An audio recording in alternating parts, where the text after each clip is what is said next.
You are listening to a Life in Quebec podcast. For more, visit lifeinquebec.com. Hi, I'm Rosanna Haratunian. The story I'm about to read, On the Whale Route in Search of Big Blue, was written by Catherine McKenna. It was first published in September of 2012 on lifeinquebec.com. So, here it is. The 138, one of the oldest highways in the country, begins at the Montreal-New York state border and winds its way to Natashquan.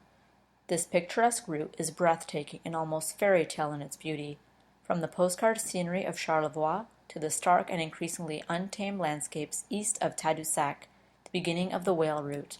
I love this drive, and at least once a season, it takes me to Mer et Monde, a campground with a setting and quality unlike any other.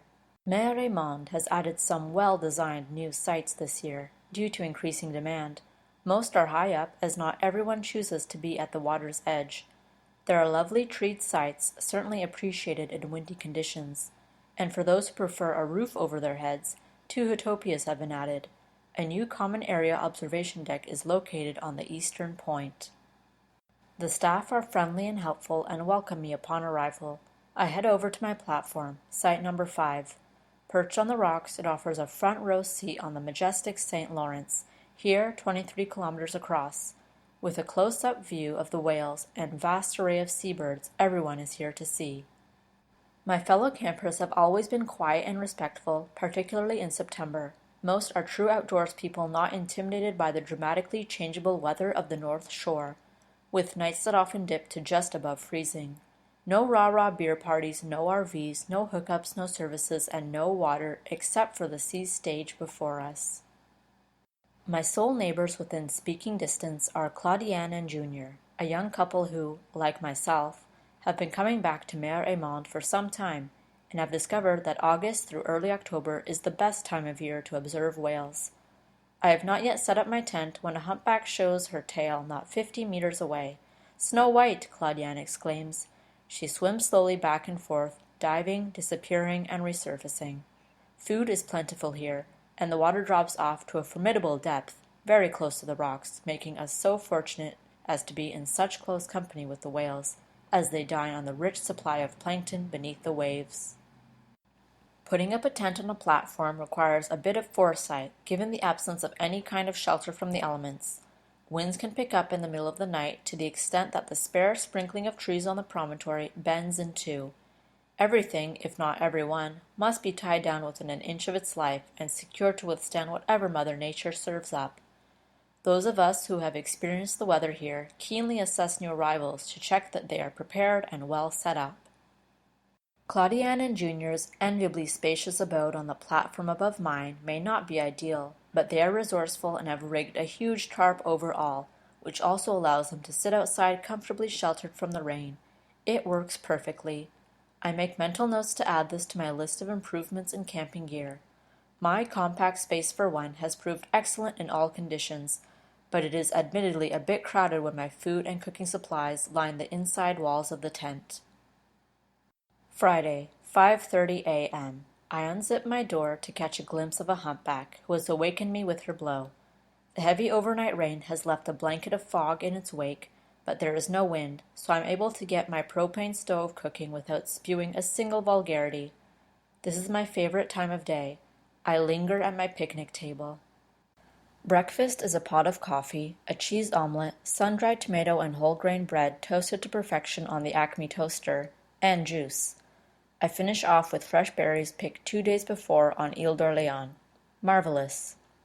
Dishwashing begins in the pools of salt water nestled in the rock crevices that surround me, then a cursory rinse with bottled water. My dishcloth and towel hang to dry on the clothesline of my platform. A parade of whales swims back and forth before 7 a.m. 2 or 3 humpbacks, 2 or 3 fin whales, a mink, and a handful of harbor porpoises.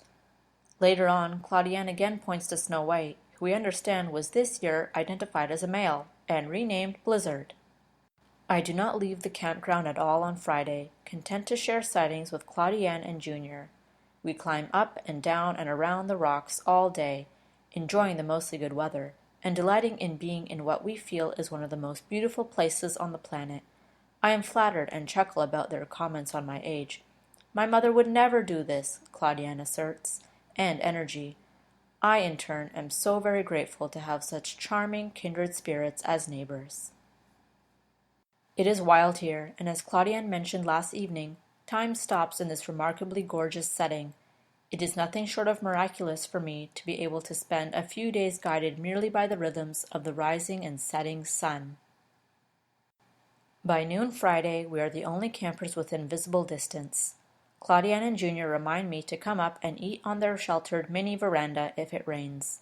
They're sitting on chair cushions on the rocks below. The fog hangs on, descending and lifting, lifting and descending. The porpoises are playing close to the rocks, and a couple of fin whales make their way down the estuary.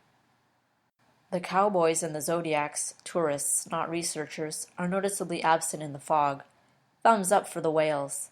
I've never understood the idea of comfortable entertainment for the whale curious on cruise ships or the noisy pursuits of zodiacs. Beluga deaths this year have soared to a total of 15, and researchers are not yet able to pinpoint the cause or causes. Observing whales on the water always involves some kind of impact on the quality of life of these sea creatures. Their breathing rates are affected, as are their dive depths and durations. There may be herd separation as a result of human activities, as well as cacophony, the cessation of communication activities. Cow-calf separation, reduction of energy reserves, and disturbances of swim speed and direction are all very real impacts to keep in mind. Given human activities always come with a price for the whales, what better way to appreciate them than here, from the rocks, or gently in a kayak?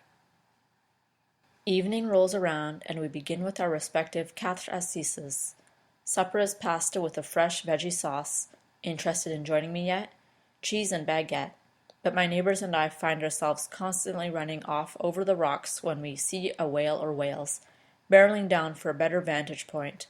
The stainless steel wine goblets follow, slipping out of our grasp and clanking into the crevices, in immediate favor of the whales and our cameras. Eventually, we return to finish our repasts and make our fires. I am almost startled by the amazing sight of the stars that fill the night sky as Claudiane signals to me to look up. My eyes are getting heavy, and just as my fire signs off for the night, so do I. Saturday morning after breakfast, the sea is relatively quiet, and I spot just a couple of fin whales before anyone else is up. Claudiane and Junior pack up to leave before noon. I am saddened to see them go. Their liveliness that animated platform number 6 has strangely disappeared, but I smile at the image they have left behind of them making the best of every moment there.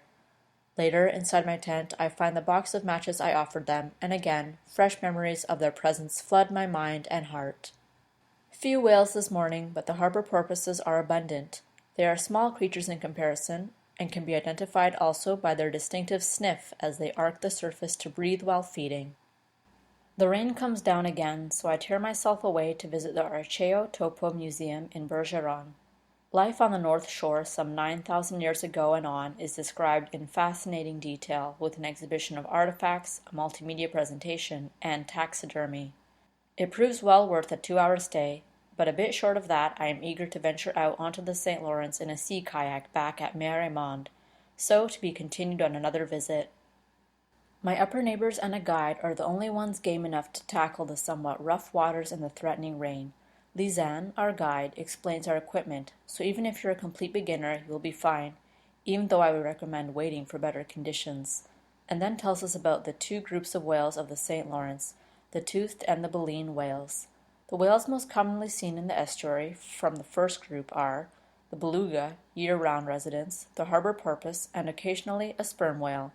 From the latter category, the mink, the fin, the humpback, and more rarely to be sure, the blue whale. We are seaworthy in no time, and Lisanne immediately makes careful decisions regarding the direction of our paddling. Within minutes, through the sea spray and rain, we spot a harbor porpoise. It's a game of waves, observation, and adventurous effort that we all readily embark upon, not without the infectious enthusiasm of our guide.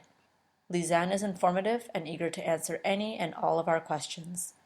We spot a seal and then approach a second one, who, startled, pops out of the water. Lisanne tells us that the seals, unlike whales, do not know what is approaching from behind.